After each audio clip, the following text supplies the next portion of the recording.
Well, my name is Matthew Bracken.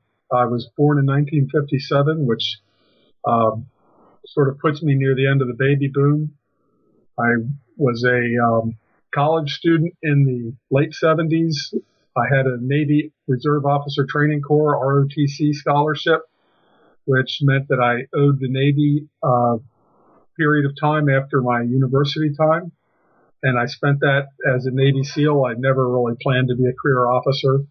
And SEALs was more interesting to me than other things that I could do.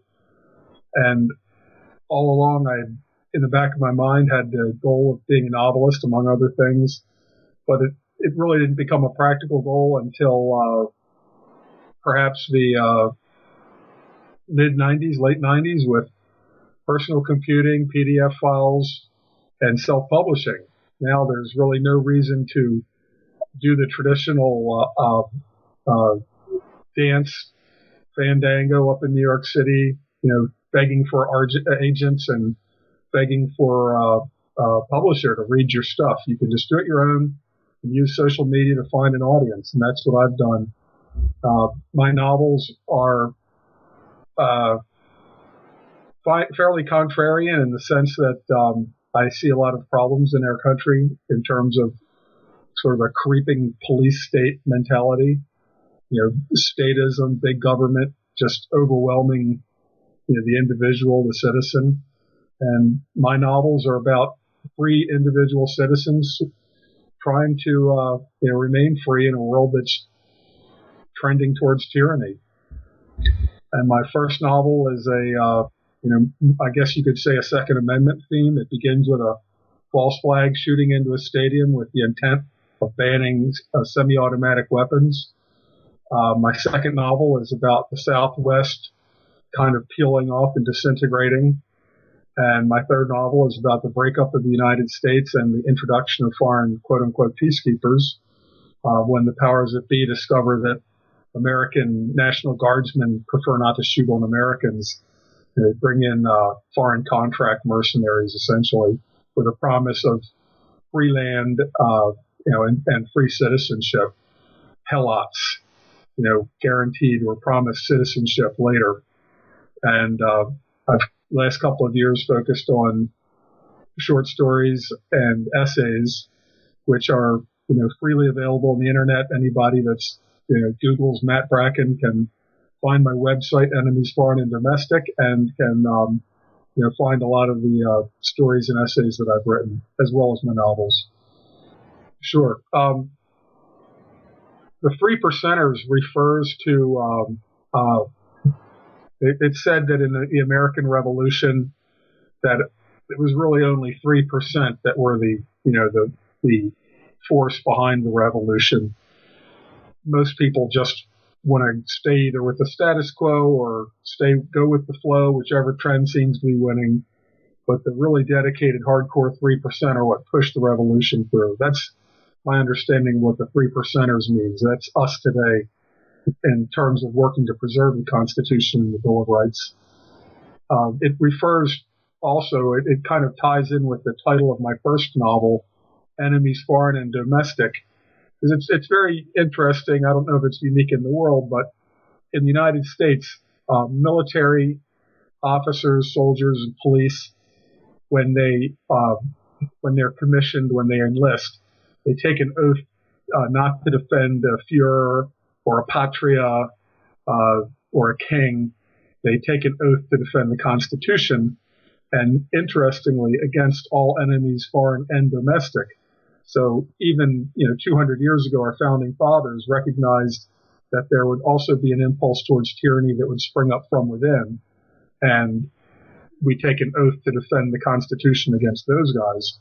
Many would say that today, and I would certainly be one of them, that we've already been infiltrated by Marxist usurpers who have no love for the Constitution, who consider it an impediment.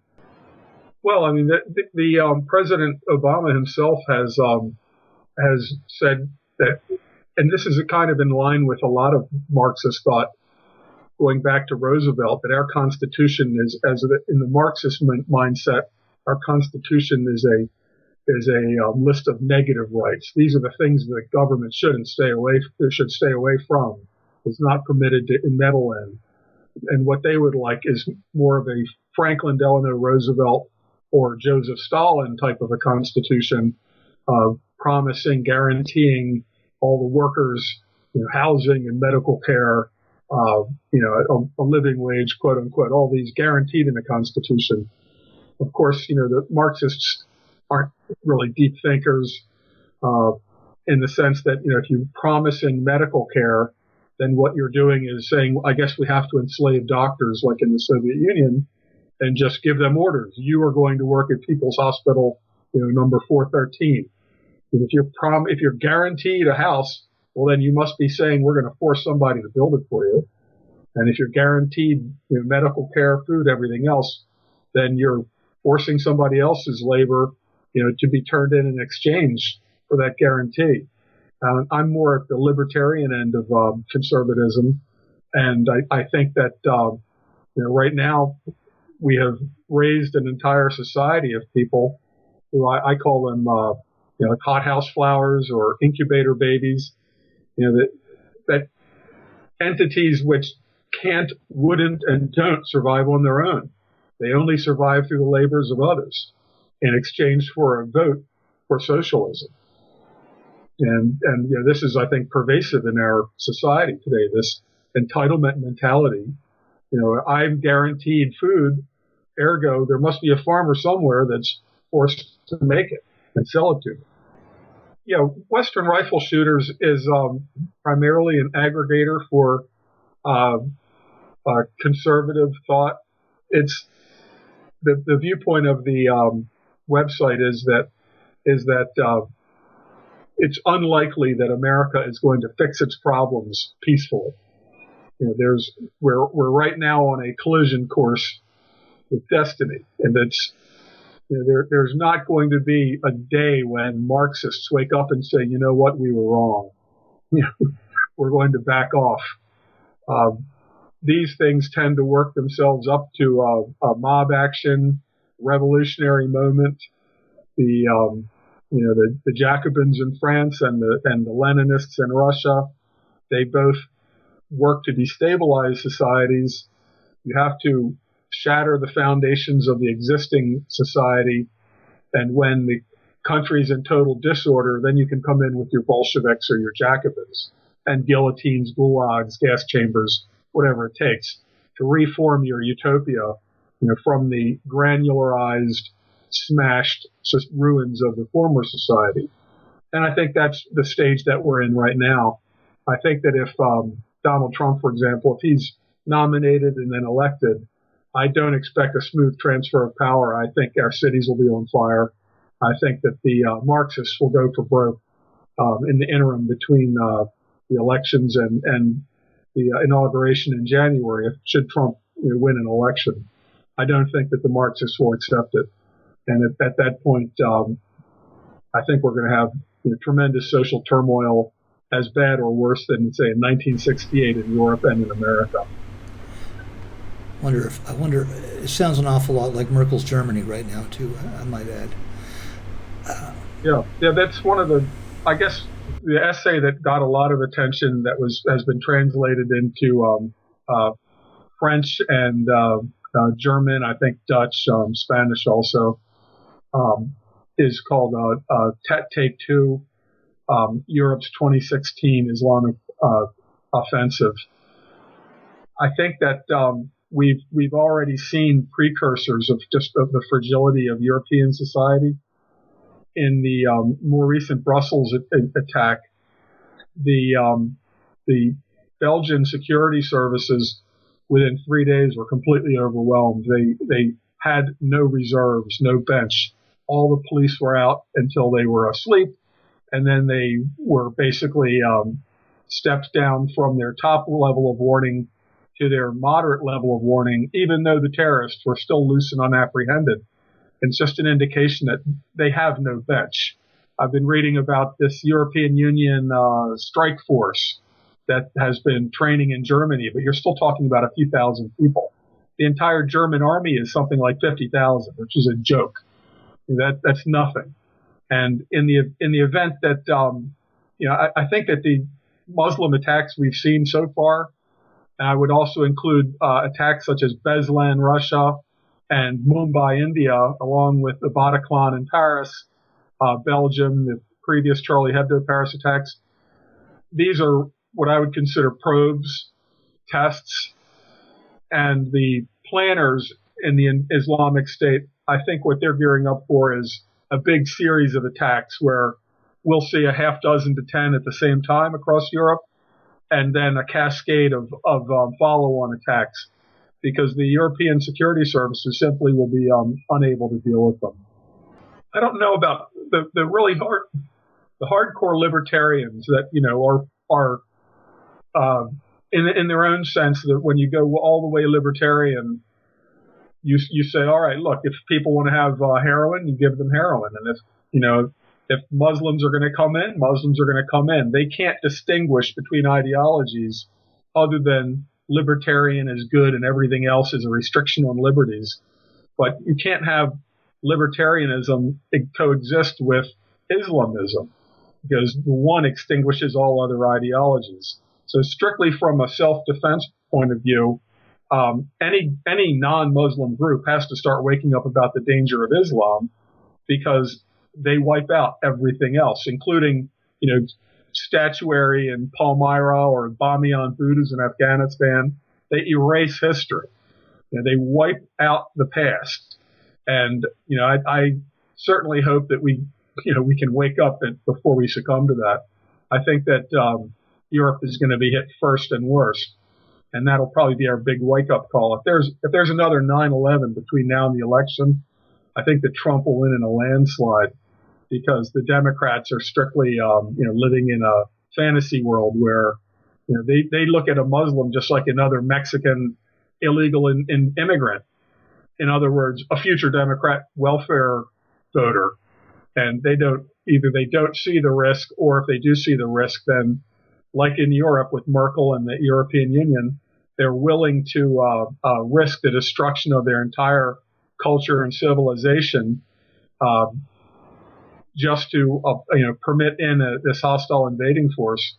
I think that especially in Europe, it's much more evident, it's much more apparent. The socialists, this I cover in my essay, the Take Two essay.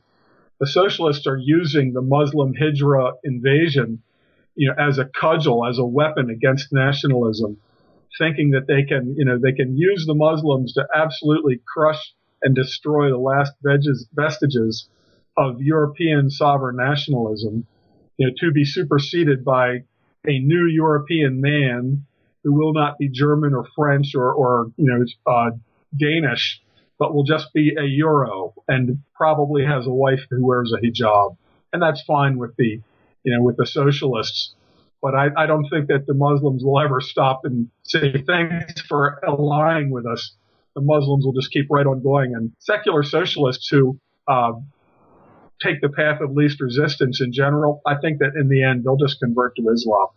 They're not going to fight for atheism or secularism against a creed which just says, say the Shahada 3 times and you're a Muslim, we won't cut your head off. How many people are going to go to the wall against that? For example, in Cuba, the people who are being executed would shout out, "Viva Cristo Rey." I can't see socialists in Europe fighting doing anything other than just converting to Islam because it'll be easier. Never mind that it'll condemn their wives and daughters to all the horrors that are associated with Islam down the road. But if men aren't brave enough and willing enough now to stand up against Islam, certainly when it comes down to a choice of convert or die, they'll just convert. So I don't see Europe successfully holding off this Islamic invasion. Now, I do see a total civil war coming to Europe.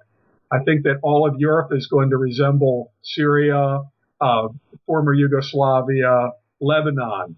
Those will be the patterns. Once you have but in London itself, in certain areas, enough to elect a Muslim mayor. And if you have invited these these enemies straight into the middle of your country, then when the war begins, it becomes a civil war. Even though they were invaders originally, it becomes a civil war because they're living in Paris. And eventually, in my Take Two essay, I talk about a town in Syria called Hama, Hama, which had been a Muslim Brotherhood stronghold during the reign of the previous Assad, the father of Assad. And they kept sending car bombs to Damascus, out of Hama. And eventually, the only way to stop it was for the Syrian army to go in and turn Hama into Stalingrad, with tanks and bombs, artillery. Well, that's going to happen in Europe. These millions of Muslims, especially the new ones who have no roots, no wife, no stake in the society, they're not just going to go back to Syria. They're going to have to be rooted out, and rooting them out is going to be very difficult. You keep getting car bombs. What else can you do except root them out? I go back to the 70s, the 90s with the Irish Republican Army. The IRA essentially defeated the British security forces in the early 90s with a campaign of car bombs targeted against economic targets in London, not in Northern Ireland, where they would detonate a bomb usually on a weekend night.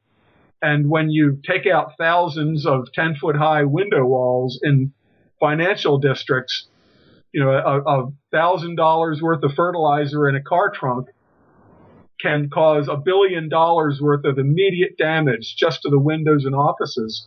And essentially, that's when the British government went and negotiated terms with Gerry Adams and the IRA, with Sinn Féin. Well, they were at least dealing with, you could consider them or you could consider themselves Europeans, Christians. They had a civil war in Ireland that they took over to London. But when they got their terms, they basically backed off and the bombs stopped. But the jihadists, when they detonate a car bomb, it's going to be at noon on Monday in the financial district. And those window walls aren't going to be blowing into empty offices. And I don't see how this can be prevented. They've been training people how to make the TATP, the triacetone triperoxide. A little bit of TATP is enough to detonate a truck bomb full of fertilizer. And I understand that different countries in Europe have different grades of fertilizer to try to make them, and this is also a result of the Irish Republican Army, trying to make the nitrogen content too low to be useful as a truck bomb. But that's not the same, say, in Eastern Europe and Southern Europe. I don't see how this is going to be prevented. Once a series of these terrorist acts starts to go, it's going to be almost unstoppable. It'll be an action-reaction calculation. Security forces will go in heavy, shoot up the neighborhoods like they did in Paris, and that'll bring out the next wave of terrorists. But I'm not sure when this is going to happen, and I hope it doesn't happen at all. But I don't see how Europe can fight back. Without the entire continent turning to Lebanon in the 70s. It does look like Europe is being balkanized at a really fast pace. If I were to say that Islam, along with all of these other identity groups that have appeared recently, from Black Lives Matter, third wave feminism, environmental groups, if I were to say that all of these groups are actually sort of more or less George Soros funded, and other groups and people like George Soros funded battering rams against classical civilization, yes, who actually absolutely don't even really except for the Muslims, the rest of them I don't think they even represent the groups they're named after. They're really just trying to destroy what we've got. Well, yeah, and I've read a lot about this. There's an excellent book by a fellow named Ted Flynn, common spelling Ted Flynn, called Hope of the Wicked, and it was published in 2000. And it begins, in Bavaria with a guy named Adam Weishaupt, who was the original Illuminist. He also piggybacked on Freemasonry, basically just using Freemasonry as an existing vehicle that he could co-opt. And you see this over and over again. This is not to say all Freemasons are George Soros anti-civilization, but these people, like the Illuminists, the Jacobins, they will often co-opt an existing structure, just the way our cultural Marxists, our Gramscians, with their long march through the institutions, would co-opt even, say, the PTA. If that's how you get Heather Has Two Mommies into preschool, then co-opt the PTA.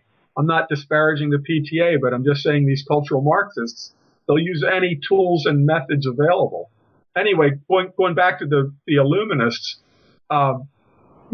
Adam Weishaupt, his other names for the Illuminists was going to be the Perfectibility Society, as in progressivism. With the smartest people in charge, we can make humankind perfect. And that's how they've always been. And they truly believe to their core that they need to run the world because they're uniquely intelligent and wise enough to run the world. But like Gramsci and the rest of them, they know that we love our institutions, we're patriotic, we're religious, and first, patriotism and religion has to be destroyed and discredited. And that's been the long march through the institutions. That's been a century-long process, which we're now seeing the end stages of it. So I would have to say that that Gramsci, the Frankfurt School, the Fabian Society, in the long run, they were much more effective and more dangerous than Lenin and the Bolsheviks, who thought that communism could be imported border to border, using the Comintern, the KGB, assassinations. It wouldn't work. Gramsci was much smarter. He knew in the beginning of the 20th century, first we have to rot out our own institutions so that the tree falls down, then we can build a new tree. But and I think we're now in the end stages of this. I think that if Trump is elected, which will be a great danger to these people, then I think that they'll try to either take him out kinetically, like Martin Luther King or John F. Kennedy, or they're going to make it impossible, for example, to even hold elections in November. If you just spread a rumor, there doesn't need to be any fact behind this. If you spread a rumor that white racist Klansmen types are planning to snipe at black people waiting in polling lines, then no matter what happens in the election, you can say, well, that's because the black turnout was suppressed due to racist violence, threats of racist violence. I think we're going to see arson fires. We're going to see 1930s Berlin mob actions, big street riots, communists versus the National Socialists. In our case, it'll be Trump supporters finally getting tired of, every time Trump speaks, here comes the black bloc, and Trump supporters are going to get out there, and then somebody's going to open fire, or an IED is going to explode. The security forces will then say, well, we can't have any more demonstrations within, 5 miles of a political rally, or you can have a safe space outside the Beltway.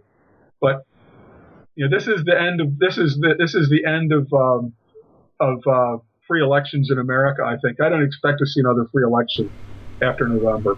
I'm not sure that the last two exactly were. Could you explain what the Long March through the Institutions is, please? Yeah, Antonio Gramsci in the 1920s, he died young. I think he had tuberculosis, but he was a very brilliant Marxist theoretician, Italian academic, and he was watching what was happening with with Lenin and Trotsky and then Stalin, and he said it's not going to work. Italians love the church. Italians love their country. So for our common goal of global socialism to succeed, we have to work inside of our own countries to rot and destroy the institutions that people love, namely their religion and their patriotism. So we have to discredit religion and discredit patriotism. And then when people believe in nothing, when there's no institution that has anybody's loyalty, people won't fight for their own country. You can see that today. I mean, it's considered a trigger on university campuses to put up an American flag. You've got a generation that's trained to hate their own, ethnic identity, European background, and their own country, and they won't fight for it. So would you say the Long March then was the process of inserting socialists and Marxists into traditional institutions? Yes, absolutely, and it succeeded. Academia is owned by it from kindergarten through postgraduate. Academia is if you take an English course, you're taking a Marxism course.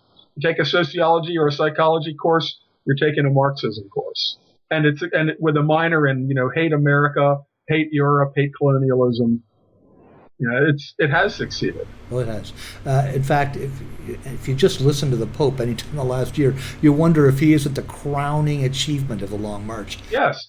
Well, that's a perfect example. Why would Marxists, whose basic working principle is the ends justify the means, including Stalin and Mao's means, if you can't make an omelet without breaking a few eggs, why would they hold the religious institutions that they despise sacrosanct? And it's far better to actually put your own man in as the boss of the hated institution than to be on the outside of it, pillorying it. Now, the Pope Benedict, the previous pope, didn't die. He wasn't even sick. He wasn't young, but he wasn't sick.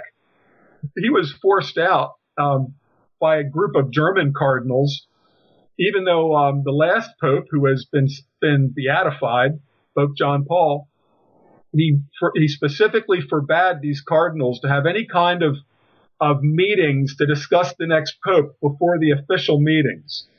And this group of German Marxist cardinals did exactly that, and they did an end run around the process, so that by the time that they decided to force out Pope Benedict, force him to resign, they already had a Marxist cardinal in mind.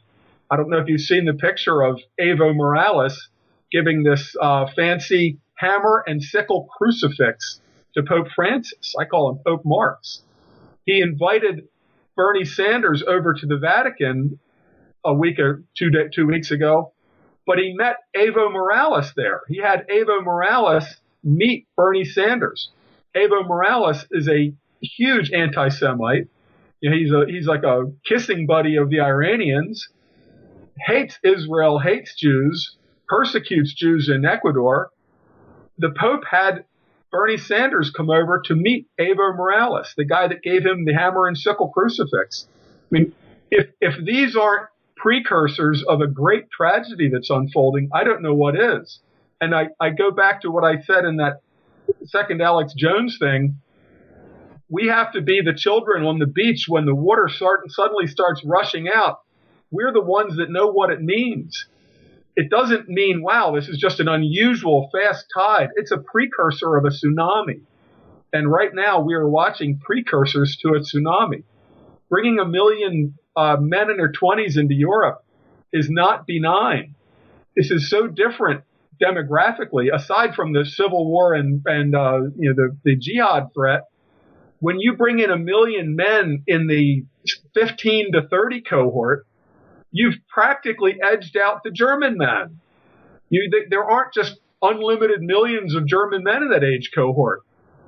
In Sweden, it's terrible. When in every high school and middle school in Sweden, Muslim men are now the bullies of the school. Because even though they might not outnumber the local boys, they are certainly much more willing to rumble, to form up in gangs and punish people than the local Swedes are. It's a horrible act of betrayal, what's been going on in Europe. I call them quislings. I am always going after the language. I refuse to accept the language of my enemies. I don't call the transgenders. I call them transvestites. When did they get the right to change my language? And these people that are bringing the Muslims in, knowing that among them are dozens to hundreds of future San Bernardino killers, and I don't even care if they're kids.